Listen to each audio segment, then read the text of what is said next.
Early on when I first started gardening, I had a small budget but big dreams. And I fell in love and became obsessed with collecting a very expensive plant, and that plant is Japanese maples as a category. I started poring over Japanese maple books. I joined Japanese maple Facebook groups, and I wanted to add so many in the garden all at once, but I didn't really have the budget. So I turned to buying smaller Japanese maples and adding them to the garden, and here I am 5 years later, wishing I had gone a different approach.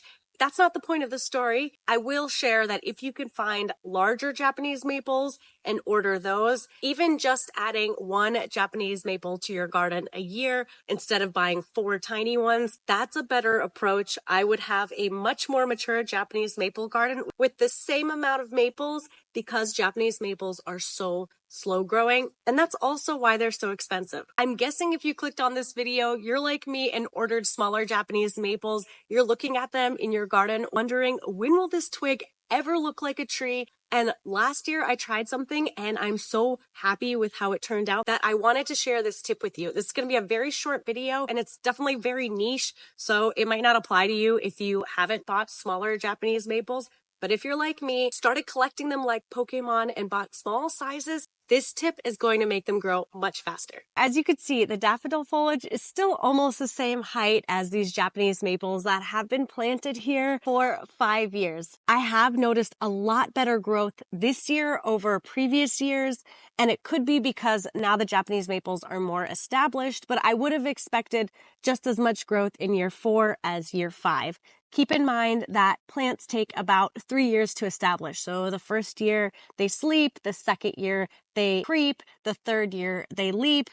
We're on year 5 and I'm waiting for that leap, and I didn't see the leap until I started staking my Japanese maples. Let me show you how. Also gonna get these daffodils out of the way and hide them under the hostas. I love to interplant daffodils with hostas because as the hostas come up and the daffodil foliage starts looking meh, you can push the daffodils down and hide them in the hosta foliage, and from a distance you can't tell that they're there, which is perfect. Because my least favorite thing about daffodils is the leaves that kind of are meh looking when everything else starts waking up and looking really great. That's a tangent I wasn't really planning on going on, but you know, plant tips are plant tips. Anyways, back to the Japanese maple. So I don't really have a before video to show you, and I don't share my experiments as I'm doing them because, as you probably know, there's a lot of stuff on the internet. And so when I read something or when I try something, I want to verify that it works before sharing it with you, because otherwise I'm just spreading fake news. And that's not what I want to do. I'd rather try and fail and let you know that I failed than share with you a good idea, find out it doesn't work later, and have to like backpedal. All of that is to say that's why I don't have a before picture, but I took down the stake and you can kind of see what this tree looked like before.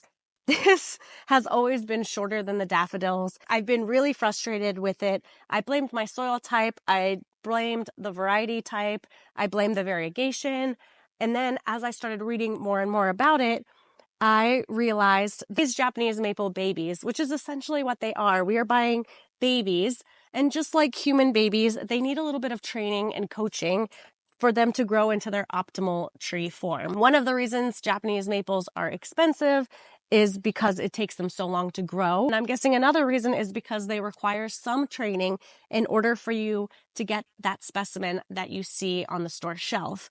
So if you buy a Japanese maple baby and you just leave it in your garden, you're gonna get whatever you get. You might not get as pretty of a specimen as you see for sale because you're not putting in the training effort that they may or may not need. So what I did last year, and I've seen a lot of really great improvement since then, is I took the longest lateral branch and I put the stake in nearby and I tied it up. And since then, I've seen a lot of vertical growth, which is what you want in a tree, right? Ideally, this Japanese maple will one day look like a tree and not just a small shrub. But essentially, the reason why I saw so much vertical growth is because I created a leader. And the plant term for this is called apical dominance, which basically just means that upright stems have additional growth hormones going to them, which prioritizes upright growth.